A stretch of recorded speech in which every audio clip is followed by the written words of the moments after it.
মাঝে মাঝে আল্লাহ আমাদেরকে দুঃখ কষ্ট দিয়ে পরীক্ষা করতে চান, এগুলো আমাদের জন্য খারাপ নয়। এই দুঃখ কষ্ট বিপদ আমাদের কোমরকে সোজা করে, আমাদের পায়ের মাটিকে শক্ত করে, চিল্লায় বলেন ঠিক কিনা? প্রতিকূল পরিবেশে কিভাবে বাঁচতে হয় এই দুঃখ কষ্ট আমাদেরকে শিখায়। এজন্য মুমিন বান্দার বৈশিষ্ট্য হচ্ছে দুঃখ কষ্ট বেদনা জ্বালা এগুলোতে সে আপসেট হয় না, সে হাল ছেড়ে দেয় না, সে ভরসা রাখে একজনের উপর, চিল্লায় বলতে হবে তিনি কে? কারণ মুমিন জানে রাত্রি যত গভীর হয় অন্ধকার তমানিসা ভেদ করে সুবহে সাদিক হয়। মুমিন জানে গর্ভবতী নারীর পেটের ব্যথা যেই দিন বাড়তে থাকে ওই দিনই নতুন মেহমান আগমনের সময় ঘনাতে থাকে।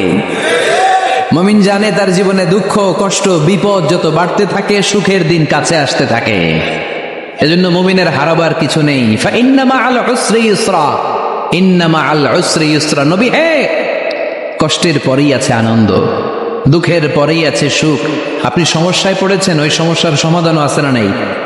এই পৃথিবীতে এমন কোন সমস্যা আছে যেটার সমাধান নাই? কথা বলেন। সমস্যা তৈরি করেছে কে? আবার সমাধানও দিয়েছে কে? Allah doesn't create a lock without its key. আল্লাহ কখনো চাবি না বানাইয়া ওইটার তালা বানায় নেই। কথা কন। তালাও যেহেতু আছে ওই তালার চাবিও বানিয়েছে কে? মা আনজালাল্লাহু দান ইল্লা আনজালাল্লাহু লাহু শিফা। আল্লাহ দুনিয়ায় এমন কোন রোগ পাঠাই নাই যেই রোগের ঔষধ বানাই নাই, এমন কোন রোগ নাজিল করে নাই যেই রোগের কোনো চিকিৎসা বানায় নাই, হয়তো সেটা আবিষ্কার হয় নাই। অনেকে ক্যান্সারের কথা বলতে পারেন যে হুজুর ক্যান্সার এমন রোগ, এই ক্যান্সার তার নাই কোনো অ্যান্সার, কিন্তু বিজ্ঞানীরা বলতেছে এটারও অ্যান্সার আবিষ্কৃত হচ্ছে। সুবহানাল্লাহ কইবেন না? কিছু কিছু ক্ষেত্রে হয়েও গিয়েছে। এজন্য দুঃখের পরেই আছে সুখ, কষ্টের পরেই আছে আনন্দ। এই দুনিয়াটাই এরকম, কষ্টের পরই আনন্দ। দেখবেন তারাবির নামাজ 20 রাকাত পড়তে কষ্ট লাগে না? কোমরে ব্যথা, হাঁটুতে ব্যথা, কিন্তু 20টা রাকাত যখন শেষ করে মসজিদ থেকে বের হই একটা আনন্দ আছে না নাই? কষ্ট করে পরীক্ষার জন্য প্রিপারেশন নিলেন আপনি কয়েক মাস, কিন্তু ফলাফল যখন ভালো হয় তখন একটা আনন্দ আছে না নাই? সারাদিন রোজা রাখলেন রমজানে, কি কষ্ট, তৃষ্ণায় গলা ফেটে যায়, কিন্তু ইফতারির সময় যখন রুহ আফজা শরবতটা খাই কেমন লাগে? একটা আনন্দ আছে না নাই? এজন্য আল্লাহ বললেন فإن مع العسر يسرا إن مع العسر يسرا। ও নবী, কষ্টের দিন মক্কায় অল্প কিছু দিন, মদিনাতে আনন্দের দিন অপেক্ষা করছে। আমাদের জীবনে যদি দুঃখ কষ্ট আসে আমরা ধৈর্য ধরবো, তাওয়াক্কুল করবো একজনের উপর, তিনি কে? কারণ আমরা বিশ্বাস করি কষ্টের দিন এটা চিরকালের জন্য নয়, সামনে আনন্দের দিন আমাদের জন্য সেট করে রেখেছে কে? কষ্ট হইতেছে? গরম লাগতেছে না? আমিও ঘামতেছি আপনাদের সাথে সাথে। অনেক গ্যাদারিং হয়ে গেছে। আসেন আল্লাহর নামে 3টা তাকবীর দেই, তারপর কোন 2টা গাইডলাইন তিনি বিশ্বনবীকে দিলেন ওই নির্দেশনা বাণীটুকু শুনে আজকে আমরা বিদায় নিব। আওয়াজ করে পড়তে হবে লিল্লাহে তাকবীর, লিল্লাহে তাকবীর, লিল্লাহে তাকবীর। গাইডলাইন নাম্বার 1, ফাইদা ফারাগতা ফানসাব। নবী আপনি যখন অবসর হন আপনি ইবাদতে মশগুল হন। ফানসাব ফিল ইবাদা, তাফসীর ইবনে কাসিরে এসেছে আপনি ইবাদতে মশগুল হন যখন আপনি অবসর পান। অবসর আল্লাহর দেয়া বড় নেয়ামত, এটা বিশ্বাস করেন? অবসর কিন্তু নেয়ামত। আমরা অনেকেই অবসর সময়কে কাজে লাগাই না, কিন্তু অবসর চলে যাওয়ার পরে যখন ব্যস্ত হয়ে পড়ি তখন বলি হায় রে, অবসরটা যদি কাজে লাগাইতাম। পরীক্ষার পরে 3 মাস ছুটি ছিল, এই 3 মাস অবসরে যদি পড়তাম তাইলে তো আজকে ভার্সিটিতে চান্স পেয়ে যেতাম, ঠিক কিনা? এই জন্য বিশ্বনবীর আল্লাহ বললেন নবী ফাইদা ফারাগতা ফানসাব ওয়া ইলা রাব্বিকা ফারগাব। মাদানী জীবনে, মাক্কি জীবনে, দাওয়াতি কার্যক্রমের পরে, রাষ্ট্রীয় কার্যক্রমের পরে যখনই আপনি অবসর পাবেন তখনই আপনি ইবাদত করেন, তখনই বেশি বেশি আল্লাহর কাছে দোয়া করে। দোয়াটা খুব শক্তিশালী, কিন্তু আমরা অনেকে জানি না কি করে দোয়া করতে হয়। সিনসিয়ার দোয়া ইজ লাইক এ মিসাইল। আপনারা প্রায় পত্রিকায় শুনবেন আমেরিকা অমুক দেশে মিসাইল হামলা করেছে, শুনছেন? মিসাইল হামলা এমন হামলা কত সেন্টিমিটার বেগে যে কোন জায়গায় অ্যাটাক করবে, যেখানে মারার কথা ওখানে পড়বে। ঠিক দোয়াটা হচ্ছে মিসাইলের মতো। আপনি যদি দোয়ার মতো দোয়া করতে জানেন ওই দোয়াটাও জায়গা মতো যে ভেদ করবে, চিল্লা এখন ঠিক কিনা? কিন্তু আমরা দোয়া করতে জানি না। কি করে দোয়া করতে হয় এটা জানি না। বিশ্বনবীকে আল্লাহ বললেন, নবী ফাইদা ফারাগতা ফানসাব, যখন আপনি অবসর হবেন তখন আপনি দোয়া করেন, আল্লাহর কাছে চান। বেশি বেশি চাইলে খুশি হয় কে? তার মানে প্রথম ঘোষণা হলো ফাইদা ফারাগতা ফানসাব, প্রথম নির্দেশনা হলো নবী যখনই আপনি অবসর পাবেন ইবাদত করবেন এবং দোয়া করবেন, বেশি বেশি আল্লাহর কাছে চাইবেন। 2 নাম্বার দিক নির্দেশনা হলো ওয়াইলা রাব্বিকা ফারগাব, সব সময় আপনি আপনার আল্লাহর দিকে মনোনিবেশ করবেন। বিপদে পড়লে ডাকবো কারে? আমাদের অসুস্থতাকে সুস্থতায় পরিণত করে দিতে পারে কে? চাকরির জন্য পাগল পাড়া, চাকরি নাই, চাকরির ব্যবস্থা করে দিতে পারে কে? বিদেশে যেতে মনে চায়, পাসপোর্ট দিয়ে রেখেছি, ভিসা নাই, ভিসা লাগাই দিতে পারে কে? কিন্তু আমরা দুঃখ কষ্ট বেদনা কিছু একটা হইলেই সবার আগে আল্লাহরে শেয়ার করার আগে ফেসবুকে শেয়ার মেরে দেই। আছে না নাই? আপনাদের ফেসবুক অ্যাকাউন্ট আছে নাকি? কার কার আছে দেখি?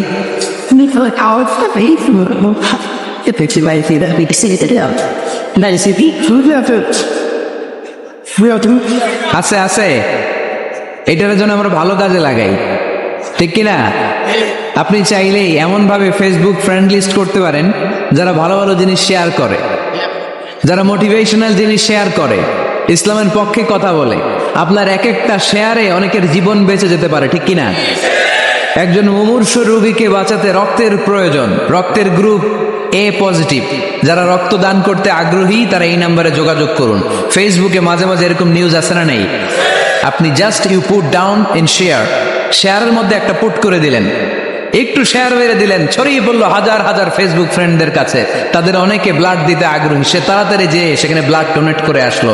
আপনার একটা শেয়ারের কারণে বেঁচে গেল অনেকগুলো প্রাণ। চিল্লা এখন ঠিক কিনা? রক্তদানের মতো শ্রেষ্ঠ ইবাদত হতে পারে? আমরা মনে করি শুধু জিকিরি ইবাদত, আমরা মনে করি শুধু নামাজি ইবাদত।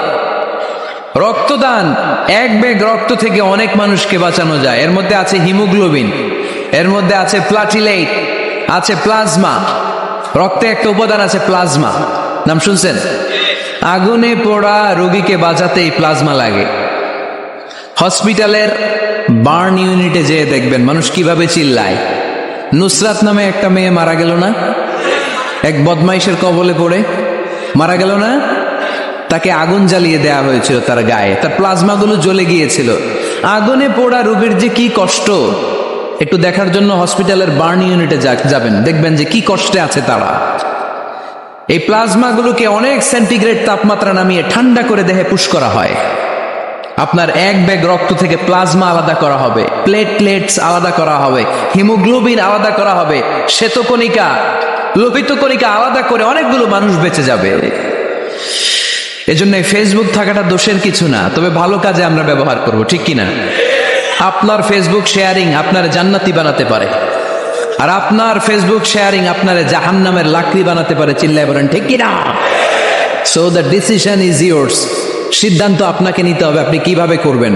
যে কোনো বিপদে ওয়াইলা রাব্বিকা ফারগাব, কোনো দিকে মনোনিবেশ না করে কার দিকে মনোনিবেশ করব? যে কোনো বিপদ আপদ ফেসবুকে শেয়ার করার আগে শেয়ার করব কার কাছে? আমাদের যার যা লাগে আল্লাহ সবও যদি দিয়ে দেয়, আল্লাহর ধনভাণ্ডারের 1 ইঞ্চিও কমবে?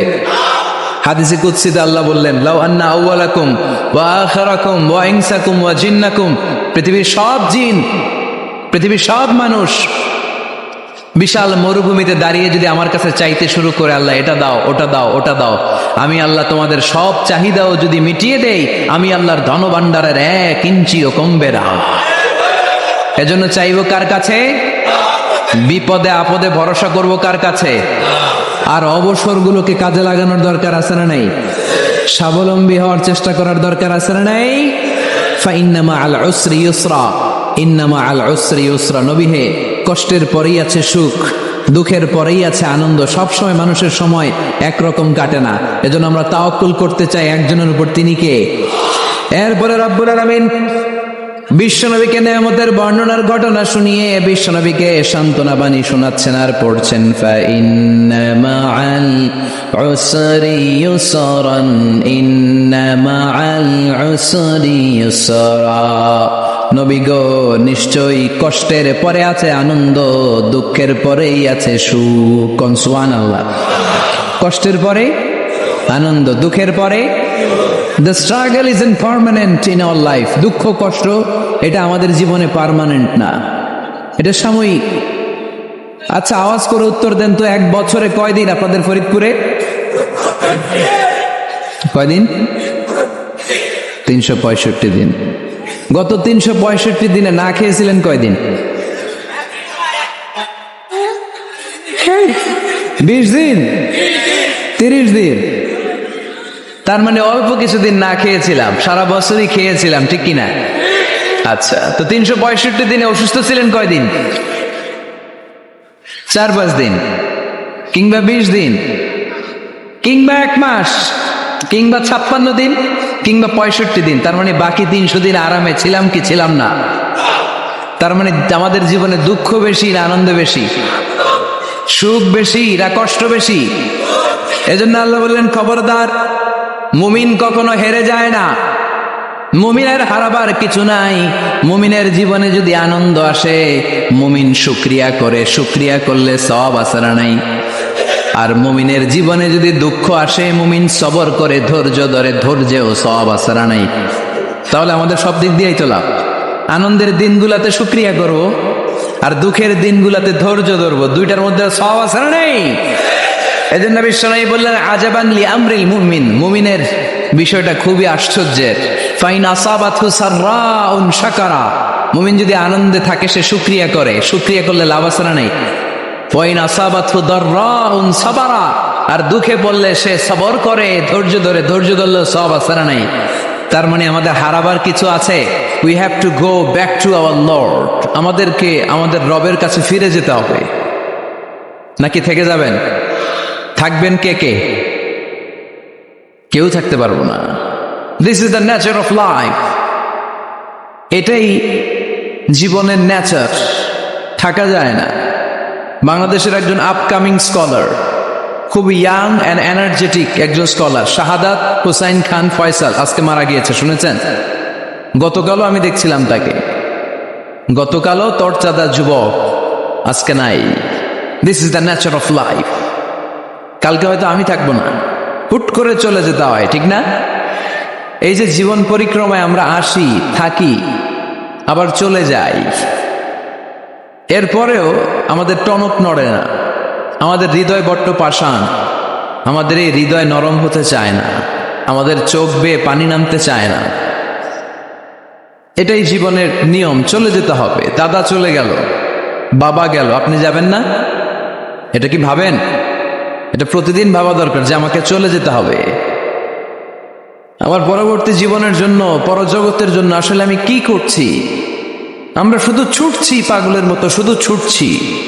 আমরা ব্যস্ত, মহাব্যস্ত, super busy. Our life is super busy life.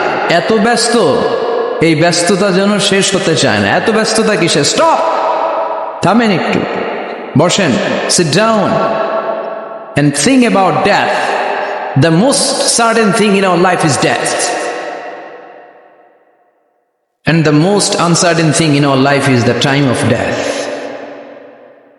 আমাদের জীবনের সবচাইতে সুনিশ্চিত বিষয় হচ্ছে যে আমরা মরে যাব, ঠিক না?